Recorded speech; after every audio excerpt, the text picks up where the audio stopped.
you say, sing it. I have no reason to praise. I will give thanks, yeah. And I will give thanks. Yes, I will.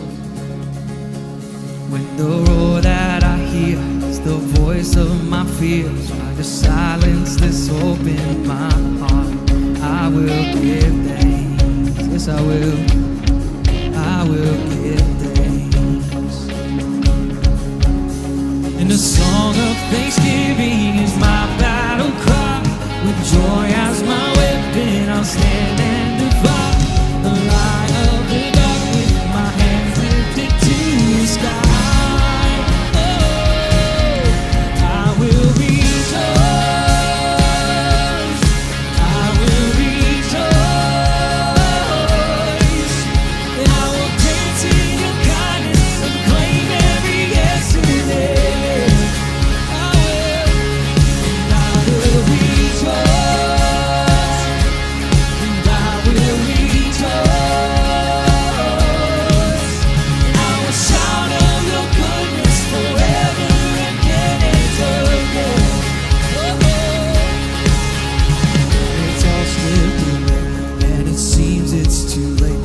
Is buried and dead in the grave. I'll speak your name, yes, I'll speak your name. It's a song, yes, a song of thanksgiving is my battle cry. With joy as my weapon, I'll stand and defy all the light of the dark with my hands lifted to the sky. Oh, yes, I will rejoice.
Stop my praise. Oh, the joy of the Lord, the joy of the Lord, the joy of the Lord is my strength. I'll never stop, oh, and I'll never stop. I'll never stop. No, nothing can stop my praise. I will rejoice, and I will rejoice.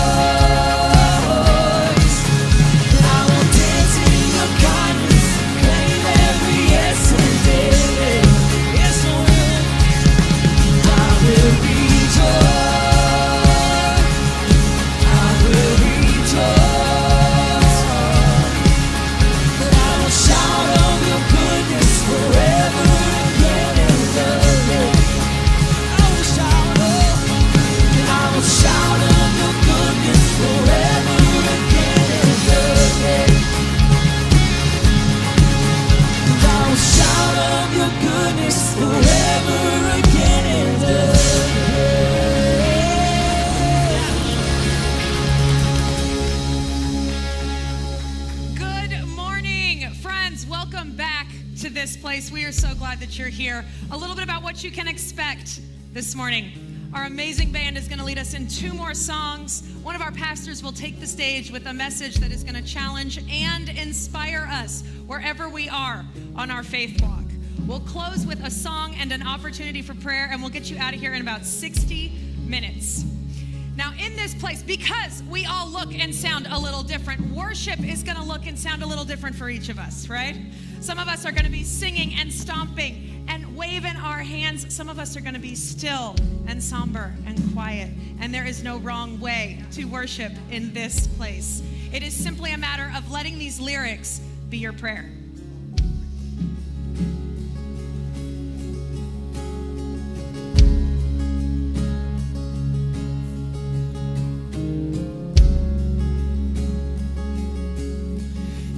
Christ is my firm foundation, the rock on which I stand when everything around me is shaking. I've never been more glad that I put my faith in Jesus, 'cause He's never let me down. He's faithful through generations. So why would He fail now? He won't. Oh, He won't. I still got joy in chaos. I've got peace that makes no sense. So I won't be going under. I'm not held by my own strength, 'cause I built my life on Jesus. 'Cause He's never let me down. He's faithful in every season. So why would He fail now? He won't. He won't. He won't fail. He won't fail. He won't. He won't He won't fail. No, you won't. He won't fail. Christ is my firm foundation, the rock on which I stand when everything around me is shaking. I've never been more glad, 'cause I put my faith in Jesus. Never let me down. He's never let me down. He's faithful through generations. So why would He fail now? He won't. No, He won't, God. He won't. He won't fail. No, you won't, God. He won't fail. He won't fail. And He won't start now. No, He won't start now. No. Rain came, wind blew, my house was built on you. I'm safe with you. I'm gonna make it through. Can we sing it out? Rain came, wind blew, my house was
this moment,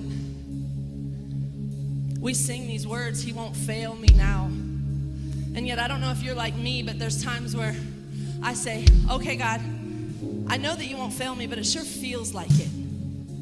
It sure feels like you failed me.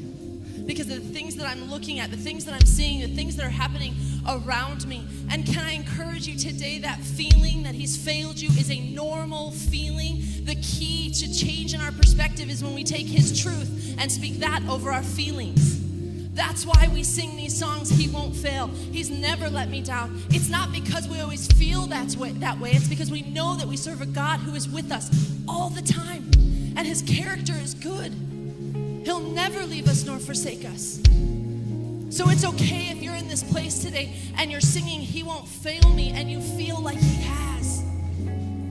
Our God is big enough to stand in the middle of that and say, when you come out the other side, you're going to see my character. You're going to see my goodness. You're going to see the purpose that I have for you. But you know what it's going to take? It's going to take you commanding your heart to sing through His goodness, to pull through His goodness, to speak gratitude and gratefulness. This next song that we're going to sing, it says, come on my soul. And there's a part in the Bible that says, bless the Lord, O my soul. Let all that is within me bless His holy name. And that is a command to Himself. The writer at that time is speaking to himself, saying, come on, my soul. It doesn't feel that way, but come on. You can believe in the goodness and greatness of our God. That's what this is about. This is about recognizing that it's okay when you feel like He's failed. But His character is good. His character is loyal. And it is time to say, come on, my soul. Don't you get shy on me. Let's continue to sing together this morning.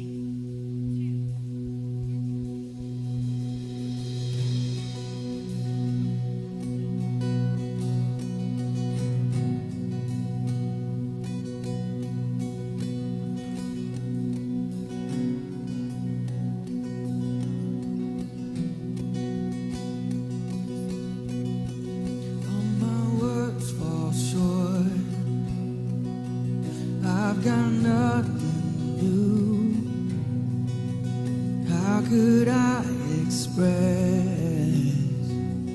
all my gratitude? I could sing these songs as I often do.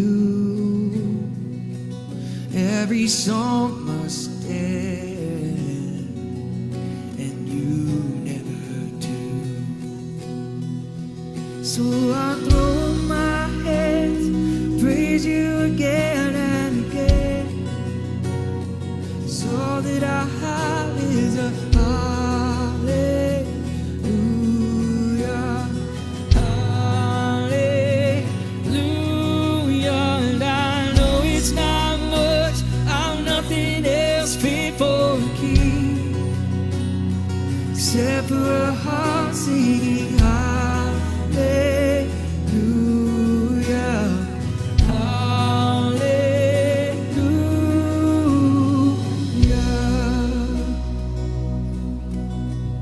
I've got one response, oh, I've got just one move, with my arms stretched wide, I will worship you, oh yeah. So I throw up my hands, praise you again and again. So that I have is a hallelujah, hallelujah. And I know it's not much, I'm nothing else fit for a king, except for a heart singing hallelujah, hallelujah.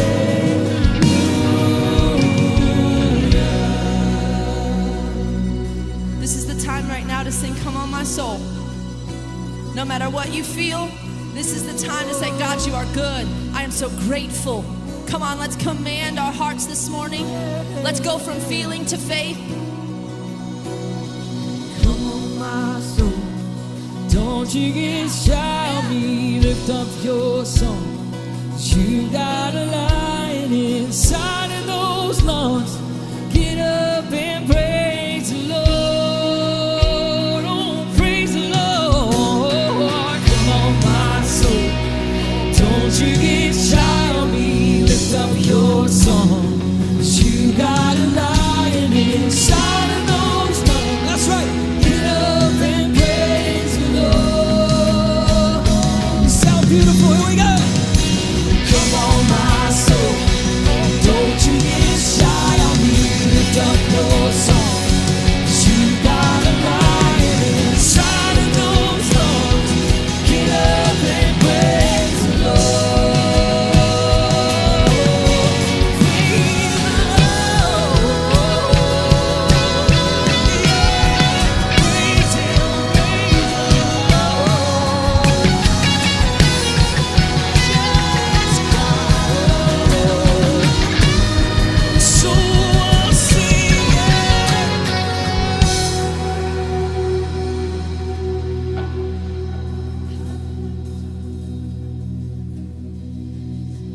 I throw up my hands, I praise you again and again.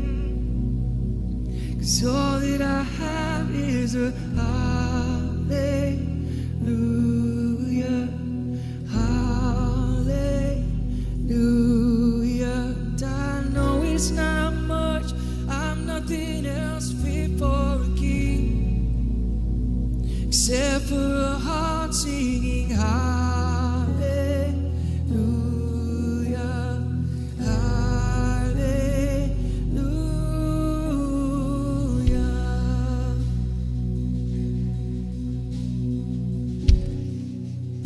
Will y'all pray with me this morning?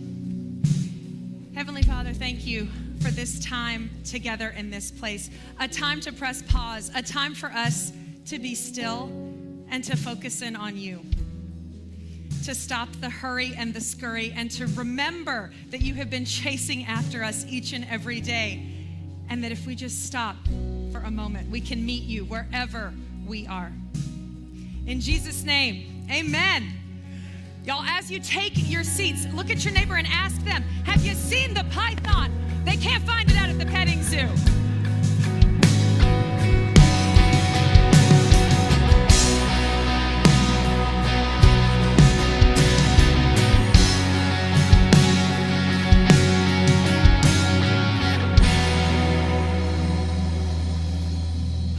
Welcome, friends, and a special welcome to those of you joining us for the first time. We're especially glad that you're here, that you showed up. On your way in, you should have received a gift card, one of these, little white envelope, and on the back side is a QR code. You can scan that QR code with your phone, and it'll take you to our Church Center app, where you can find out about everything we've got going on, all the things we're doing here in this community, because we want this church to be your church. We want to make it a place for you. So get connected, get plugged in. We had such an amazing weekend last Sunday celebrating Easter together, and we want to take a minute just right now to celebrate our amazing dream team. Y'all, we had 120 plus volunteers that made last week happen. And in case you're curious, that equates to about 500 working hours of time, pre-Easter, during Easter, pickup, all of that types of things. That, in case you're curious, that's 62 work days of work, of time that our volunteers just got their hands dirty and went to work to set up an opportunity for people in our community to find and follow Jesus. So what we did was, during our first service, we put all of those dream team members into a hat and we drew a name for a $200 gift card. And our winner is, Madai girl, give me a drum roll, please. Floyd Cruz. Yes. So Floyd and his wife, Crystal, serve in our pre-K room. Y'all there with 3 to 5-year-olds while we are sitting in here. So he deserves that gift card. And we're so grateful for each and every one of you who serve, who put your hands in to make it easy for people to find and follow Jesus. That's exactly right. Thank you all so much for everything you do to be a part of this place, to make this happen. Now here's Abby with a little bit more about what's going on in the life of this church.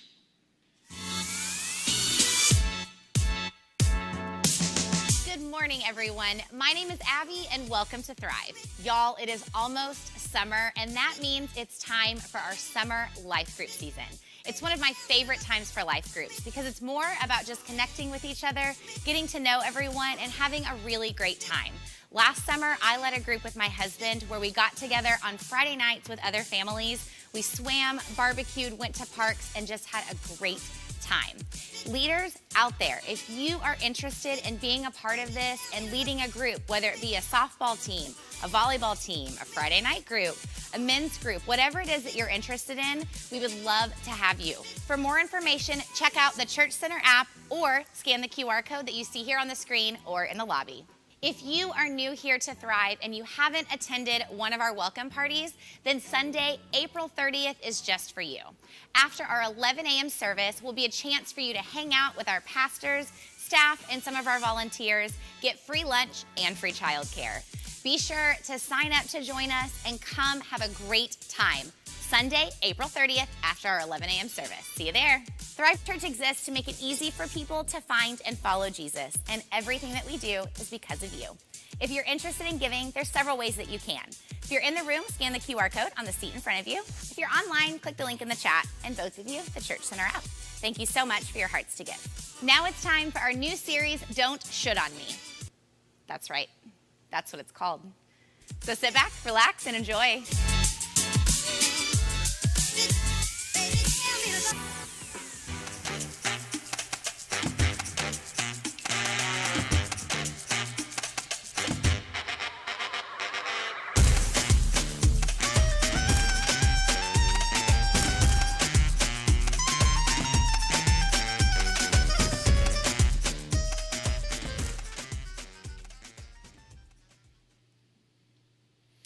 A decade ago, I tried CrossFit for the first time.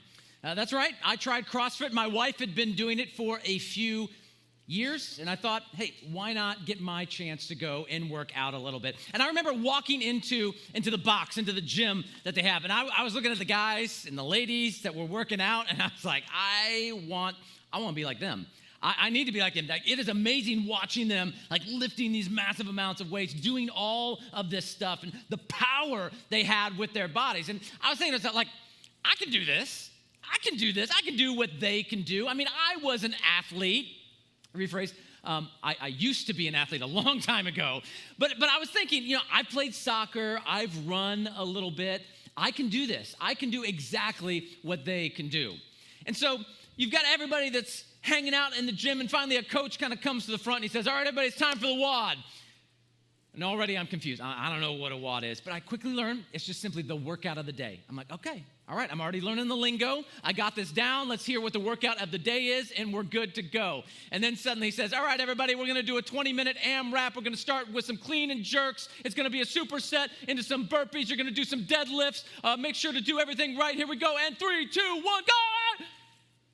And I'm like, I don't know a word he just said. Like, a lot of what he just said, I'm going, isn't that what you call people that you don't like, right? Yeah, you split jerk. Like aren't you big burpee? Like, what? I didn't understand what was happening here, but I'm watching other guys do it. I'm watching them as they're lifting the weights and they're getting down and they're doing the thing. And so I'm like, okay, I can do this. And if you'd watch me, you'd see me pick up the bar and struggling to like figure out how to like do all the stuff. But I'm thinking, I want to be like them. I want to do what they can do, and so I'm going to attempt to do it. I'm going to work at their pace so that I can become like them. And then one of the coaches comes over, and he says, Josh, and put that down. Can somebody get this guy a PVC pipe, like literally plastic PVC pipe to start working with? And you think I'm joking. I am not joking whatsoever. They handed me a PVC pipe, no weights on it whatsoever, to get me practicing the moves and going down. And I was like, okay, but I want to be at their pace. I want to do what they're doing. And I learned an important lesson in that moment, that if I'm going to try to work at their pace, if I'm going to choose to go at their pace instead of my pace, at the pace that they've built up to, instead of the pace that I was designed to work at in that moment, a couple things would have happened. At best, I would have failed. And at worst, it would have caused a lot of pain and hurt in my life.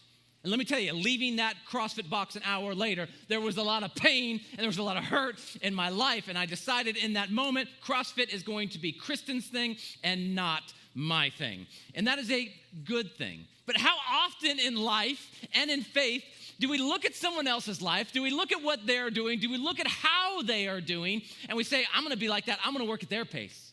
I'm going to do what they do. And how often do we find ourselves on the other side in failure or pain or hurt? Life is like that.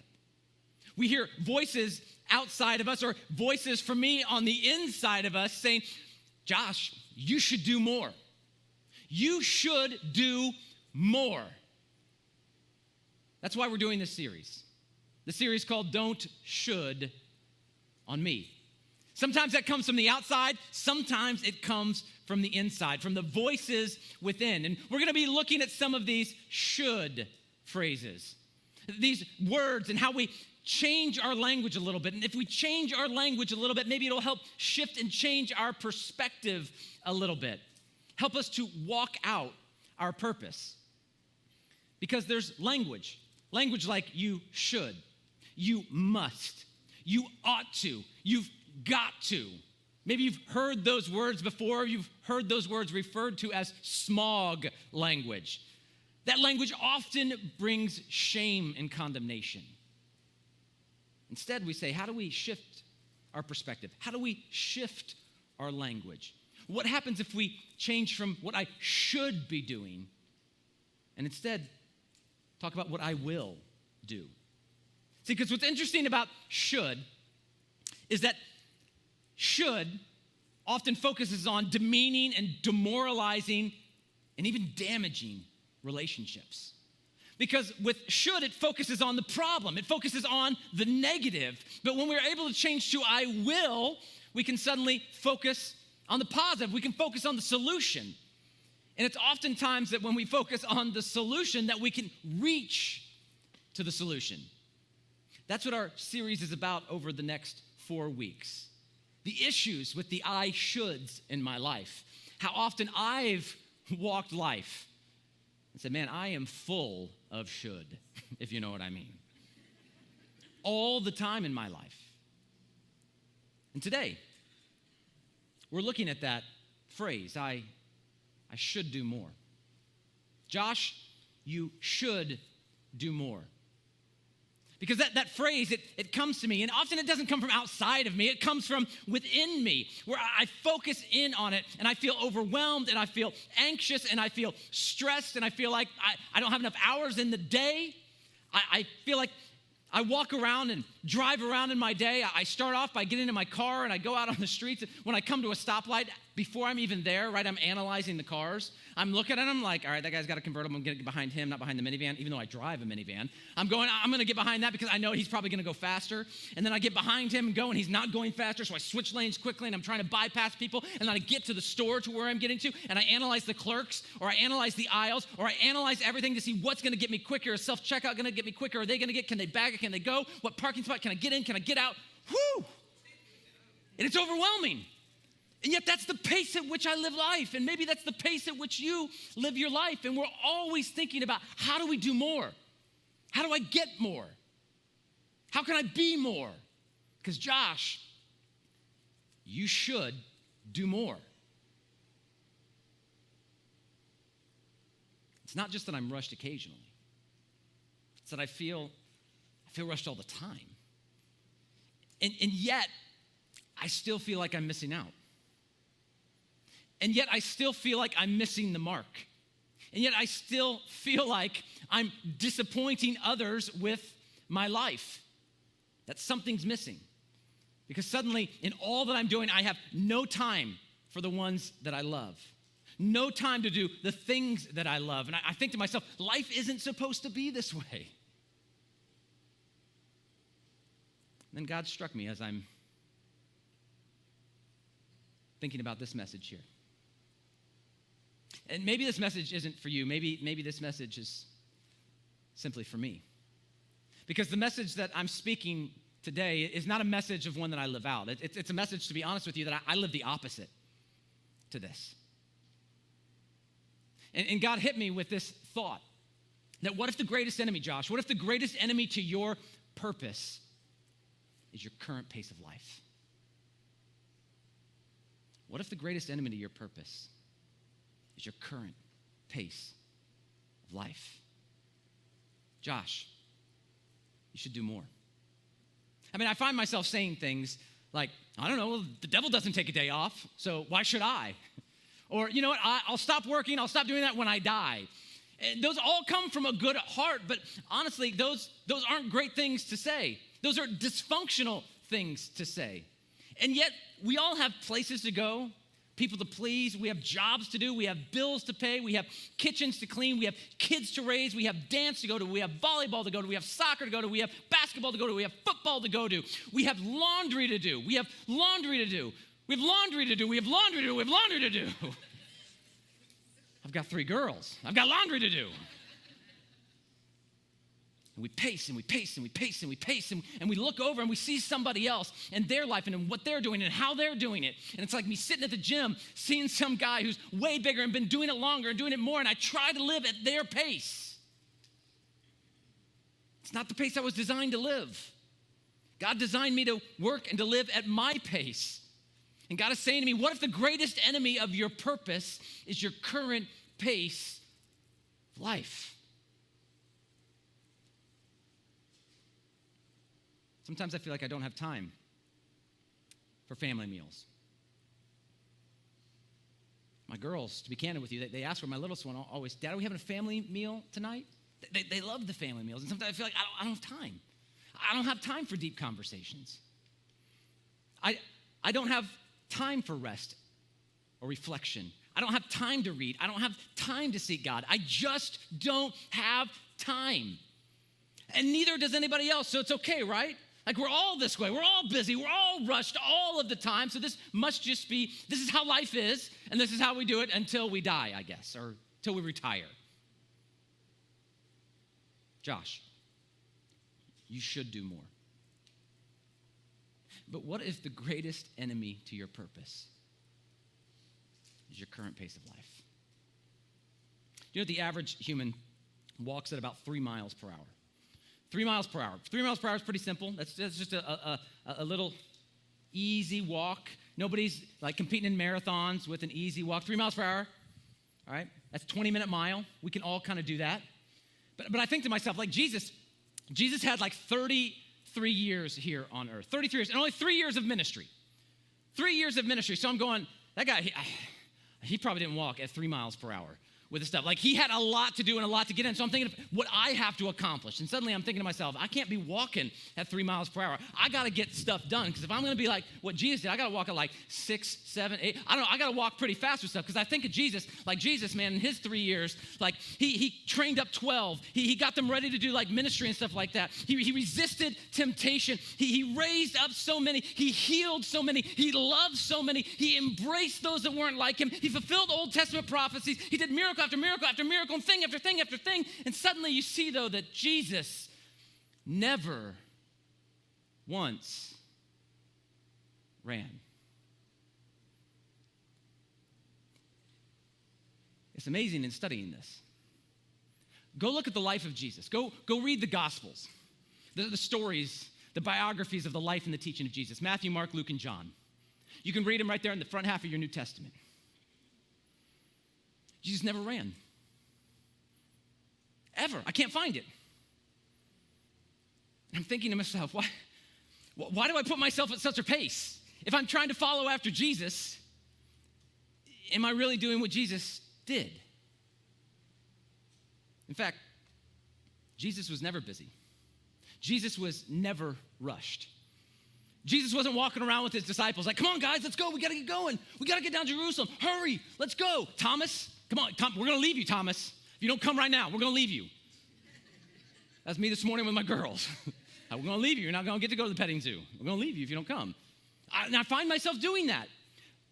And I'm a follower of Jesus, and yet I don't see Jesus doing this at all as I read through the scriptures. He was never rushed. He was never in a hurry. Even when people tried to hurry him, even when people tried to rush him, Jesus never ran once. In fact, when he's calling his disciples towards him, we read in Mark the second book in the New Testament. In Mark, it says this, as Jesus, walked along, he looked and he saw Levi. Levi, we know him by the name of Matthew today. This is actually the same guy that wrote the Gospel of Matthew. Jesus looked and he sees Levi, Matthew, son of Alphaeus, and he's sitting at a tax collector's booth. And Jesus looks at him and says, "Follow me," Jesus told him. Levi got up and followed him. You notice that it says Jesus as he walked along.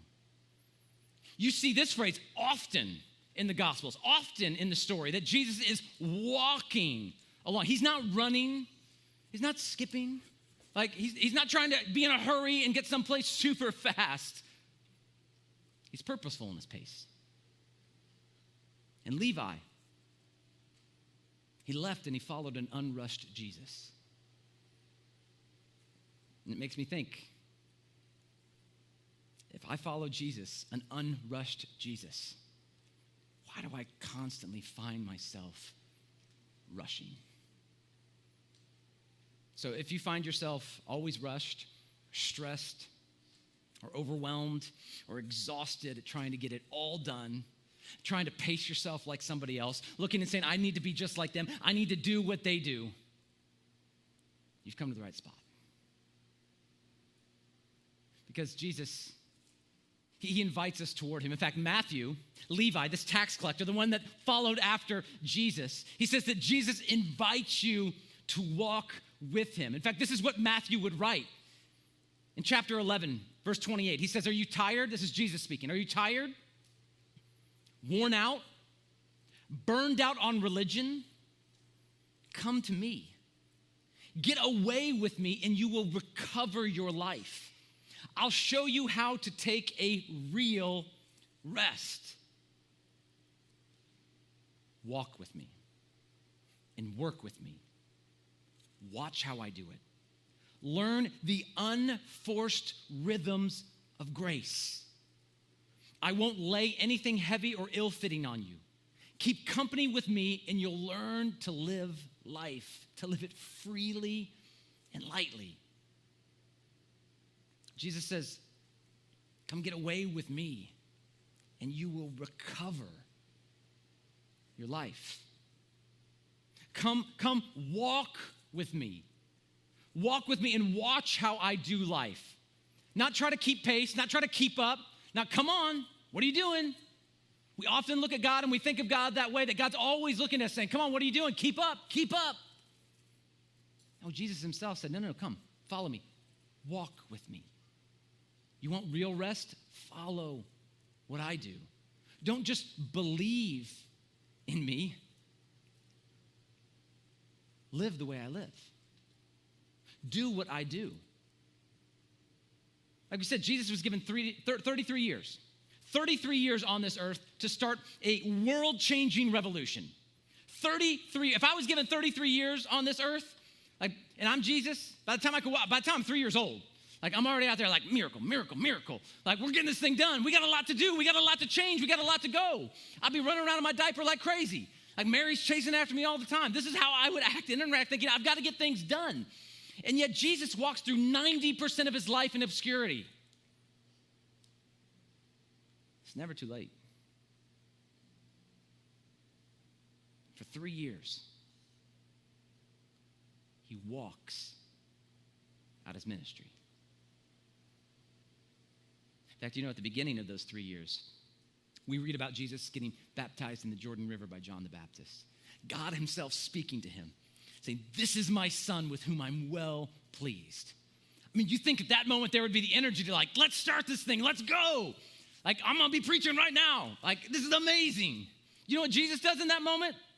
He takes a vacation. He leaves, he goes out. Maybe not a vacation like you or I would take, but he goes away by himself to the desert for 40 days. Jesus wasn't rushed. Why am I always rushed? What if the greatest enemy to my purpose is my current pace of life? You can't rush Jesus. It's amazing to think about the way he even went about his miracles. The first miracle that's recorded, John, one of Jesus' followers, a good friend of Jesus, records his first miracle. His first miracle actually happens at a wedding. And Jesus, he's the Son of God. He could come and show up and be like, hey, I'm just going to hang out for a moment and then I'm going to peace out of here. But he didn't. He hung out. He stayed. And these weddings sometimes would go for days. And they would celebrate with one another and converse and laugh and share stories. And this is what he did until the wine ran out. And then what's Jesus' first miracle? He turns water into wine to keep the conversation going, to keep the rest, the relaxation, the party, hanging out going. There's no rush. Continue to enjoy. Be refreshed. You want to find real rest? Follow Jesus. This dude knows how to party. We watch as one of the leaders of the synagogue comes to Jesus, rushed and frantic, his heart beating, his hands waving. Jesus, you got to help me. You got to help me in this moment. This man's name is Jairus. And he would come and he would speak to Jesus. He'd say, my daughter, she's dying. She's on her deathbed. You've got to come now. You've got to come quick. Only you can help her. Only you can heal her. And Jesus would turn and he would begin to walk toward Jairus' house. And you'd think that he'd be at a frantic pace. You'd think he would be running with him. Can you imagine what Jairus is doing in that moment? I'm saying, Jesus, hurry, we've got to get there. But crowds have gathered and people are walking with him and they can't go fast in that moment. And Jesus is simply walking. And in that moment, a woman reaches out and touches the hem of Jesus' garment. And Jesus doesn't bat her away. And say, woman, don't you understand what I've got going on? Don't you realize what I'm doing? Don't you realize the work I've got to do? How often do I find myself with my kids coming to me and saying, Dad, I need you in that moment. Say, hey, hold on. Don't you realize I've got work to do? I've got things to do. But Jesus in this moment, so beautifully, he stops. And he bends down and he looks at this woman in the eyes. Do you imagine what Jairus is feeling in that moment? Saying, Jesus, what are you doing? Jesus, what are you thinking in this moment? Don't you understand? Don't you realize? Don't you recognize the importance of what's happening here? You don't have time to stop. You've got to keep on going. Jesus, what are you doing? What are you thinking? You ever asked that question to Jesus? I have. Jesus, what are you thinking in this moment? Are you serious? Are you kidding me? Why are you giving them the miracle? Why are you giving them what they ask for in the moment? Don't you realize that you said yes to me? Don't you realize I'm the one that prays? I'm the one that comes to you. I'm the one that does the right thing. Do you see all that I do for you? You see the pace at which I work? I am overwhelmed with all I do. Why, Jesus? And yet Jesus stops with the woman. And he hears her situation. For 12 years, she's been walking through her issue. And he takes time to heal her. And during that time, Jairus' daughter dies.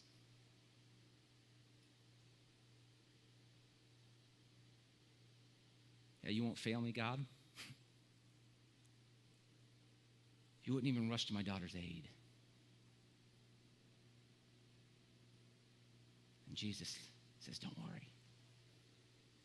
And he walks his way to Jairus' house. And he raises his daughter back to life. Jesus lived out his life at a pace that kept him in alignment with his purpose.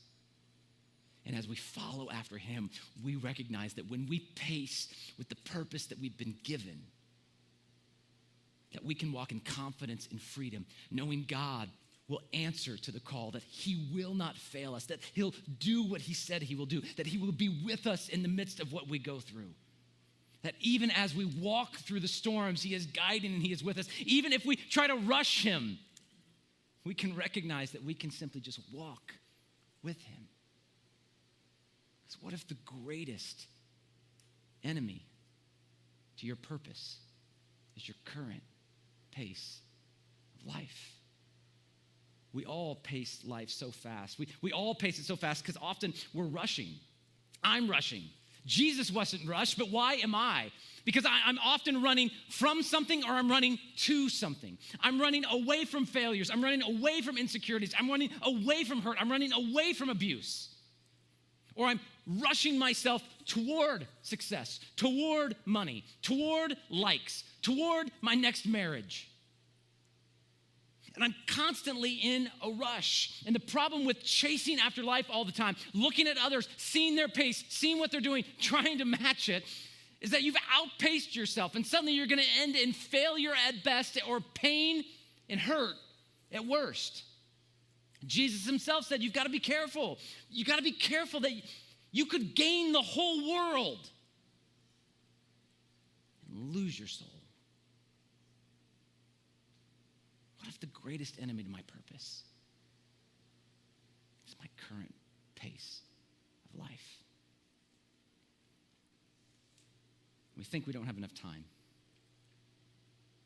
But then I remember, Josh, no. Josh, you've got enough time for what you choose to do. That you get to choose what to do with your time. That the solution isn't more time. The solution is spending more time on what matters most. That the reason I don't have enough time is because I'm not spending my time doing what matters most. I'm mindlessly often spending my time on what doesn't matter the most. In fact, there's some crazy stats of Americans. That's us. That average Americans, and some of us are above average Americans, but average Americans spend 706 hours a year on social media. 706 hours a year. If you average out 8-hour work days, that's 4.5 months of working hours spent on social media. We spend, on average, as Americans, 2,737 hours binge watching TV. I mean, we thought 700 hours on social media is a lot. Add 2,000 to that. That's how much time we spend watching television. For us guys in the room, for me, the average male spends 10,000 hours on video games before the age of 21. Reading that stat, I think to myself, like, wow, this generation is crazy. And then my daughters, a couple years ago, they handed me an NES, a Nintendo Entertainment System, like mine from 1986. I've got it in my attic, and we hooked it up to the television, right? My daughters are playing Super Mario, and they're failing on World 1 over and over again. And I'm like, hand me the controller. Let daddy show you how this is done, right? And immediately, like, my hands know exactly what to do. Like, I don't have to look at the screen, and I've got to just memorize exactly how to go, what warp worlds to go into. And suddenly, in 15 minutes, I have beaten Bowser. I've beaten the game. It is done. I'm a master at this thing. It's like, how much time did I spend playing video games? You go to the new Super Mario movie, and it's so nostalgic, and you remember the music, and you're moved by it, not because you didn't play the games, but because you did.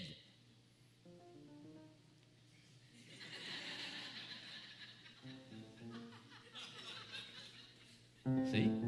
I know exactly which one of you played the games and didn't. Did you know 10,000 hours will give you mastery on the keyboard? Mastery. You want to be a concert pianist? Put 10,000 hours into playing the piano. It says that you'll be a master of it. You have 10,000 hours at minimum wage, you make $100,000. With 10,000 hours, you can get your undergraduate degree. For some of us, you can get your undergraduate and you can get your master's degree. It's not that I don't have time. It's Josh. You're just not choosing to spend time on what matters most.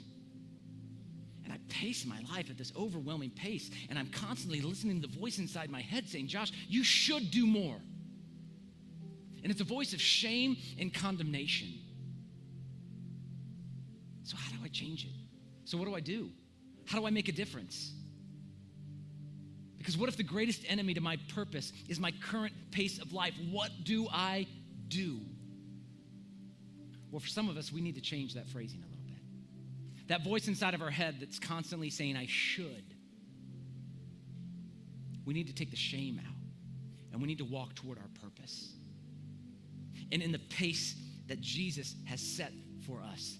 Some of us, we need to pray, God, help me to walk slowly enough to experience Jesus fully and to love others.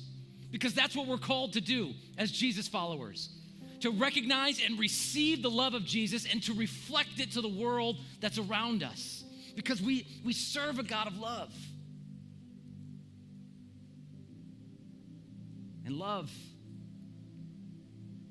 isn't rushed. Love isn't running all the time.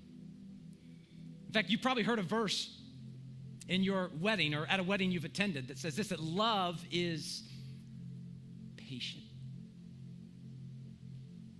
And you know one of the most quoted verses about God? John, one of the disciples, he wrote it. He says, God is love. So how am I choosing to spend my time? Am I listening to the should? Or am I choosing something different? Am I going to say this? No. I will be present in the moment. I will be present in the moment. I'll listen to people and I'll see needs and I'll hurt with people. And I'll take time to be with my kids and I'll put the phone down when I'm at the dinner table. And I'll look them in the eye and I'll say, how was your day? Give me some highs and lows. That's what we do at our house. It's a great thing for you to do tonight. Sit down at the dinner table. My 5-year-old will teach you all of how to do it. She's got it down. She loves it. Okay, Dad, highs and lows, highs and lows. I go first. Just that intentional moment.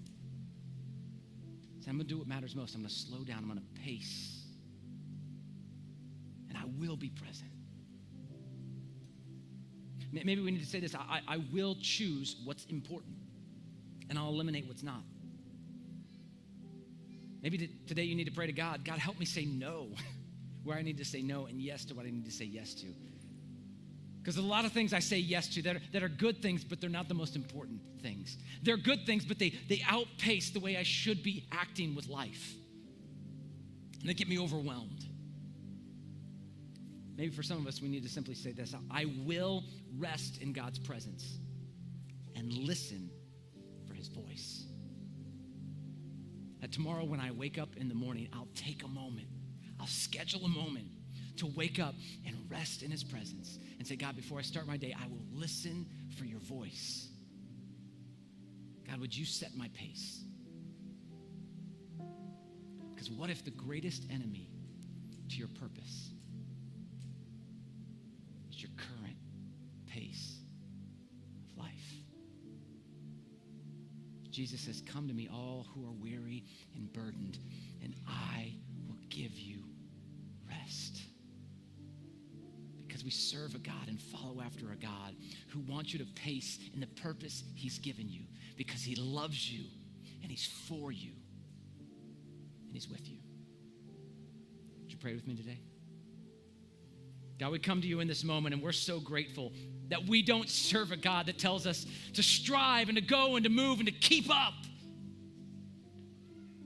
Lord, you're actually the one that says, let the striving cease, to come and rest with me, to sit in my presence and learn what life is really about, to pace with you. Jesus, might we recognize this? Might this cause us to make a shift or a change in our life and in our faith journey and how we follow after you? Not just to believe in who you are, but to do what you did. To walk.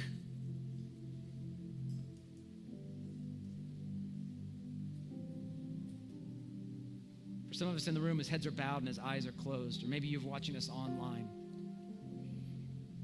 And right now in this moment, you just feel God calling you toward him. You don't know how to explain it, but you want to come and step into a relationship with Jesus. You want to begin pursuing him in your faith. We say here every week at Thrive that a relationship with God is not encompassed in a single prayer, but it can begin with one. And maybe for you today, you want to start that relationship. I simply ask that you pray a prayer with me, a prayer that you believe in your heart, that you confess with your mouth, and that you walk out in your faith. A simple prayer that goes like this. Dear Jesus, I believe you are who you said you were. That you came and you died and you rose again for me. Because I am a sinner in need of a Savior. meaning I've been disconnected from you, God, and I need to be reconnected to my Creator. So I confess my sin to you, and I ask for your forgiveness. Would you come and be the Lord and the leader of my life, that I would have the confidence to walk with you. Jesus, for all of us today, might that be our prayer, that we would grow in our faith, not by pacing ourselves with the world, but by pacing ourselves with you. Let us have confidence in how you guide and lead us in our purpose. We love you today, Jesus. It's in your holy and precious name we pray. Amen. I'm going to ask you to stand with me as we close today. The band is going to lead us in one final song. And as they do, our prayer partners are going to come down, and they're going to be right here at either side of the front. They've got some lit up lanyards on. And here's what I want to encourage you to do during this final song is use it as a song, a moment of reflection. For some of you, you're going to reflect on your life, and you're going to say, man, how do I need to pace differently? What does my pace need to look like? For some of you, you need to say, what does my purpose need to look like? For all of us, we can take a moment to say, God, how are you speaking to me so that tonight, so that tomorrow morning, so that as I go to work, so that as I drive, so that as I speak to my kids, I don't feel overwhelmed by the pace of life. But God, I feel like I'm following after you. That I will choose what you choose for me. Today, if you've chosen to follow after Jesus, I would encourage you, if you're here in the room, to step out and allow one of our prayer partners to resource you with what it means to follow after God. If you're online or later on in the week, you can always go to our Church Center app and pick right there. It says, I choose Jesus. And you can follow along with some great resources. Maybe today you walked in burdened or you feel heavy or overwhelmed. Allow someone to pray with you to encourage you today. But for all of us, let this song be a closing prayer today.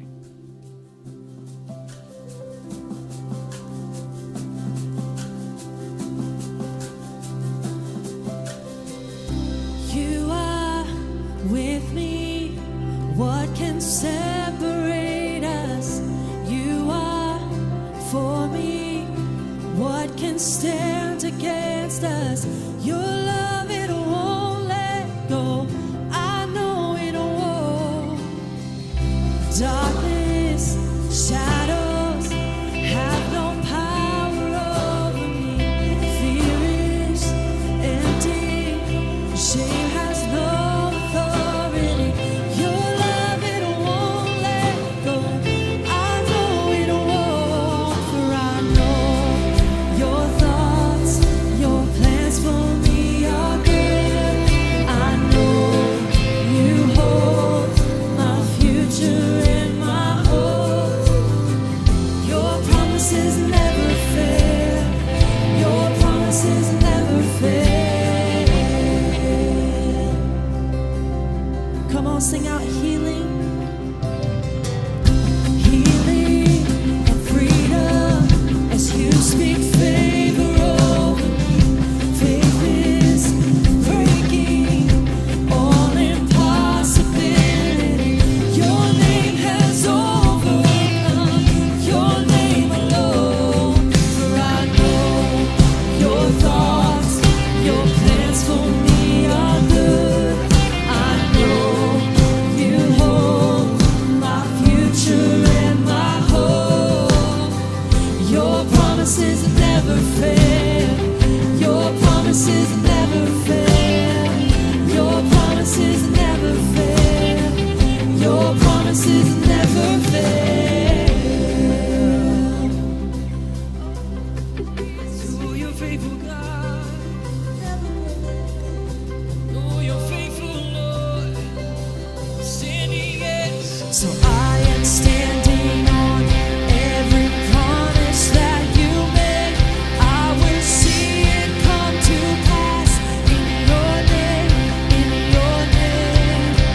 Jesus, I will trust every word I hear you say. I will see it come to pass in your name, in your name. Oh, I am standing on every promise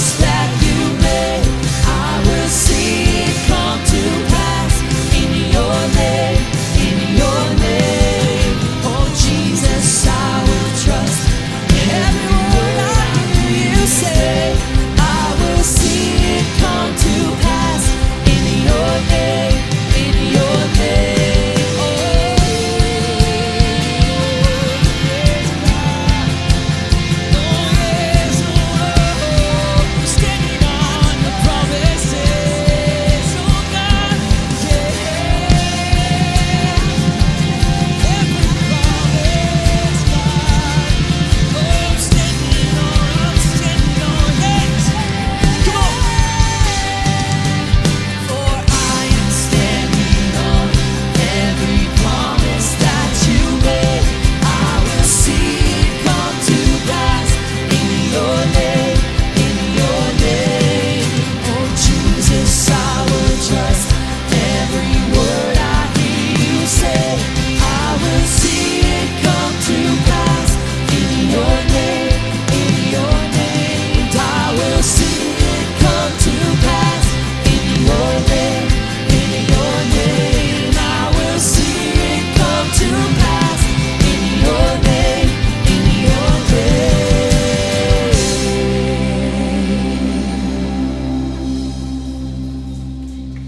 For I know your thoughts, your plans for me are good. I know you hold my future and my hope. Your promises never fail. Your promises never fail. Sing your promises. Promises never fail.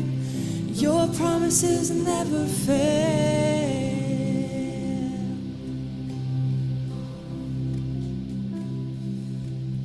That's a reminder of the God that we serve. His promises never fail, and his pace is easy. It might not make life easy, but I promise you that God will be with you through the paces of life. Thank you so much for being a part of Thrive today and joining us for this celebration today. Before you go, we had some giveaways that were happening in our kids' world, so I want to make some of you parents aware of what we're going to be putting into your cars today, so you got to make some room in those trunks. Today we had some giveaways in each of the kids' classrooms, and I'm just going to read out some of the names of those that won some fun stuff. They're in the nursery today. In the nursery, they're giving out a little shopping cart. Ooh, that's going to be fun. And the winner of the shopping cart was Grant McAdams. Grant McAdams winning his little shopping cart. Look at him go today. In the toddler room, they were giving out a kitchen, full granite countertop, Subway tile on the back. It's beautiful. I don't know what it looks like, but Owen Peacock won himself a kitchen. That's there. There you go. He's got that going on. In pre-K, we had a couple things that were given out. First, we had a Hot Wheels track. Ford Smith, winner of the Hot Wheels track. Ford Smith and Ian Cage winning the construction set that's up in there. So that's great for those guys. And then in Thrive Live in our elementary room, we're giving away a bike. Thank you to Handlebar Cyclery. They've got great bikes. They are not your mama's bikes. These are some amazing bikes that they're giving away for our kids today. And who won the bike? Lily Reese. Lily Reese is the winner of the little cruiser bike today. Hey, we've got free snow cones outside. We've got a petting zoo that's out there. Go hold a python if you can catch it. Have a great Sunday, everybody. And we'll see you back here next week. Take care, Thrive.